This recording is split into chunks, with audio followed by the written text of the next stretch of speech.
Hello এবং half অ্যাডার্স এই সেশনে স্বাগত জানাই। যেমনটি আমরা আগে আলোচনা করেছি, হাফ অ্যাডার হলো এক ধরনের অ্যাডার যেটি একটি ইলেকট্রনিক সার্কিট যা সংখ্যাকে যুক্ত করে। হাফ অ্যাডার দুটি একক বাইনারি ডিজিট যোগ করতে এবং আউটপুট প্লাস ক্যারি ভ্যালু প্রদান করতে সক্ষম। বিষয় এই অধিবেশনের শেষে আমরা শিখতে পারব হাফ অ্যাডার সার্কিট তৈরি করতে এবং ট্রুথ টেবিল যাচাই করতে এবং হাফ অ্যাডার সার্কিটের অপারেশন সম্পর্কে পরিচিত হতে পারব। আমরা আমাদের সার্কিট অ্যাসেম্বল করা শুরু করার আগে আসুন নিশ্চিত করি যে আমাদের কাছে সমস্ত প্রয়োজনীয় যন্ত্রপাতি এবং উপকরণ রয়েছে। আপনার নিম্নলিখিত যন্ত্রপাতি এবং উপকরণগুলোর প্রয়োজন হবে, যেমন ডিজিটাল ট্রেনিং কিট 1 নম্বর, প্রোব সহ ডিজিটাল মাল্টিমিটার 1 নম্বর, ওয়্যার স্ট্রিপার 1 নম্বর এবং টুইজার 1 নম্বর। এছাড়াও আপনার নিম্নলিখিত উপকরণ বা উপাদানগুলির প্রয়োজন হবে, যেমন আইসি 7400 1 নম্বর, আইসি 7486 1 নম্বর, হুকআপ ওয়্যার প্রয়োজন মতো। এটি হাফ অ্যাডার কি সে সম্পর্কে সংকলন করা গুরুত্বপূর্ণ। হাফ অ্যাডার হলো একটি ডিজিটাল সার্কিট যা দুটি সিঙ্গল বিট নম্বরের বাইনারি এডিশন করার জন্য তৈরি করা হয়েছে। এটি ইনপুট এ এবং বি নেয়, উভয় সিঙ্গল ডিজিট বাইনারি নম্বর এবং দুটি আউটপুট তৈরি করে। সিঙ্গল বিট বাইনারি নম্বর এ এবং বি জন্য বিশেষভাবে তৈরি করা হয়েছে। হাফ অ্যাডার দুটি আউটপুট গণনা করে এস এবং সি, যেখানে এস হল সাম এবং সি হল ক্যারি। আসুন এখন হাফ অ্যাডার সার্কিটের অপারেশন দেখি। কেস 1, যেখানে এ ইজ 0 এবং বি ইজ 0।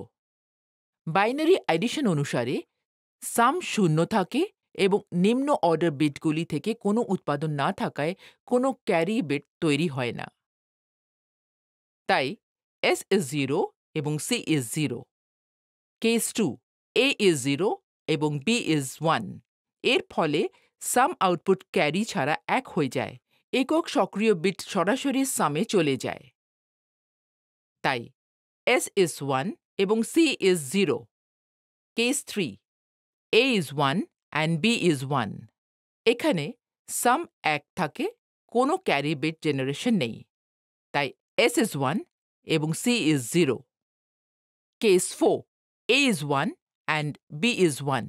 এই ক্ষেত্রে আউটপুট ক্যারি ওপরের বিট উৎপাদনের জন্য 1 তৈরি করে, যেখানে সাম 0 উৎপন্ন করে।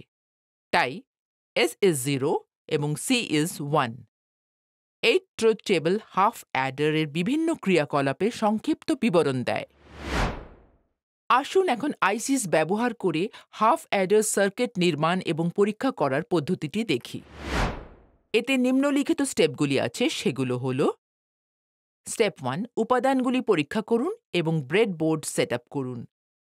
স্টেপ 2, আইসি পাওয়ার পিন প্লাস 5 ভোল্ট এবং গ্রাউন্ডে সংযুক্ত করুন। স্টেপ 3, ইনপুট করতে বিভিন্ন স্তরের জন্য সুইচ সংযুক্ত করুন।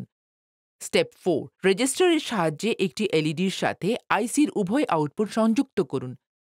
স্টেপ 5, সুইচ টাগল করে সার্কিট পরীক্ষা করুন এবং স্টেপ 6, রিডিং দেখুন এবং রেকর্ড করুন। আসুন প্রতিটি স্টেপকে বিস্তারিতভাবে দেখি। একবার আপনি প্রস্তুত হয়ে গেলে সমস্ত প্রয়োজনীয় উপাদান সংগ্রহ করুন এবং সেগুলি ভালো কাজের অবস্থায় আছে তা নিশ্চিত করতে তাদের পরীক্ষা করুন।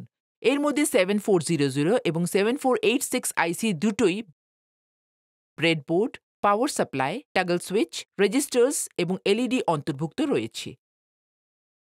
এই কাজটি সম্পাদন করতে ডিজিটাল ট্রেনিং কিট এবং ডিজিটাল ট্রেনিং কিটের সমস্ত প্রয়োজনীয় সেকশনগুলি পরীক্ষা করুন। এছাড়াও 7400 এবং 7486 আইসি দুটো ব্রেডবোর্ড এবং কন্ট্রোল টাগল সুইচ, প্রতিরোধক এবং এলইডির অবস্থা সুনিশ্চিত করুন। আপনি একবার সবকিছু পেয়ে গেলে ব্রেডবোর্ডে দুটো আইসিস দৃঢ়ভাবে মাউন্ট করুন।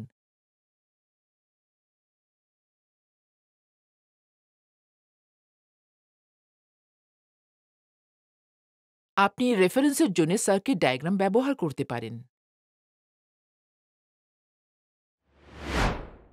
ব্রেডবোর্ডের পজিটিভ টার্মিনালে ট্রেনিং কিটের +5 ভোল্ট পাওয়ার সাপ্লাই সংযুক্ত করুন।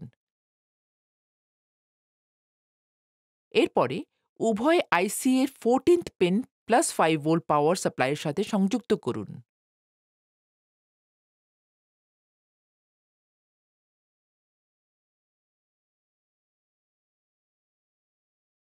তারপর ব্রেডবোর্ডের পজিটিভ টার্মিনালে ট্রেনিং কিটের গ্রাউন্ড সংযুক্ত করুন।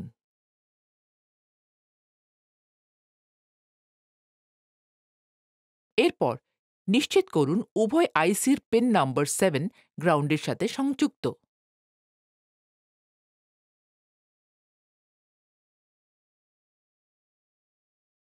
XOR গেটের পিন 1 সুইচ S1 এর সাথে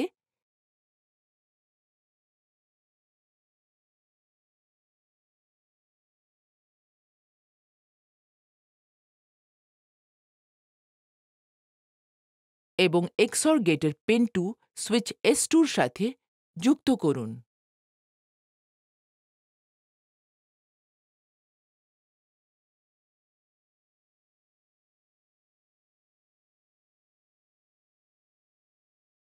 সুইচ S1 এ NAND গেটের পিন 1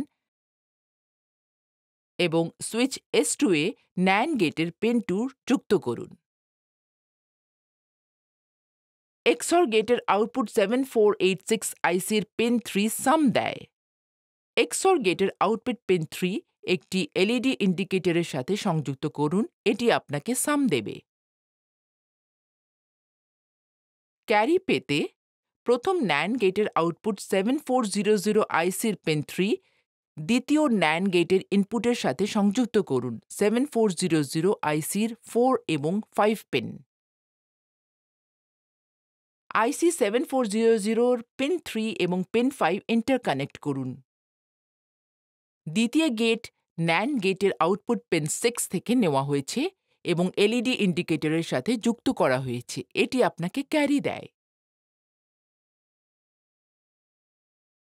এছাড়াও নিশ্চিত করুন যে সুইচগুলি যেন 5 ভোল্ট লজিক হাইয়ের জন্য এবং ওভি লজিক লো এর জন্য মধ্যে টাগল করতে পারেন। লজিক লেভেল অনুসারে আপনি ট্রুথ টেবিলের মতো পরীক্ষা করবেন।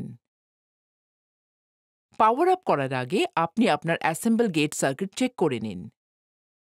সবকিছু চেক করে 5 ভোল্ট ডিসি সাপ্লাই চালু করুন। S1 এবং S2 সুইচ অপারেটিং করে পরীক্ষা শুরু করুন। কম্বিনেশনের প্রতিটি স্টেপের জন্য এলইডির অবস্থা পর্যবেক্ষণ করুন। যখন সুইচ S1 লোতে সেট করা হয় এবং সুইচ S2 লোতে সেট করা হয়, তখন সামের আউটপুট এলইডি এবং ক্যারি এলইডি বন্ধ করা উচিত। যখন সুইচ S1 লোতে সেট করা হয় এবং সুইচ S2 হাইতে সেট করা হয়, তখন সামের আউটপুট এলইডি চালু করা উচিত এবং ক্যারি এলইডি বন্ধ করা উচিত। যখন সুইচ S1 হাইতে সেট করা হয় এবং সুইচ S2 লোতে সেট করা হয়, তখন সাম এর আউটপুট এলইডি চালু করা উচিত এবং ক্যারি এলইডি বন্ধ করা উচিত। যখন সুইচ S1 হাইতে সেট করা হয় এবং সুইচ S2 হাইতে সেট করা হয়, তখন সামের আউটপুট এলইডি বন্ধ করা উচিত এবং ক্যারি এলইডি চালু করা উচিত। এটি আমাদের এই সেশনের শেষে নিয়ে আসে। এই সেশনে আমরা শিখেছি আইসিস ব্যবহার করে হাফ অ্যাডার সার্কিটস তৈরি করুন এবং ট্রুথ টেবিল যাচাই করুন। হাফ অ্যাডার সার্কিটের অপারেশন সম্পর্কে জানা। দেখার জন্য ধন্যবাদ। আপনার সাথে পরবর্তী সেশনে দেখা হবে।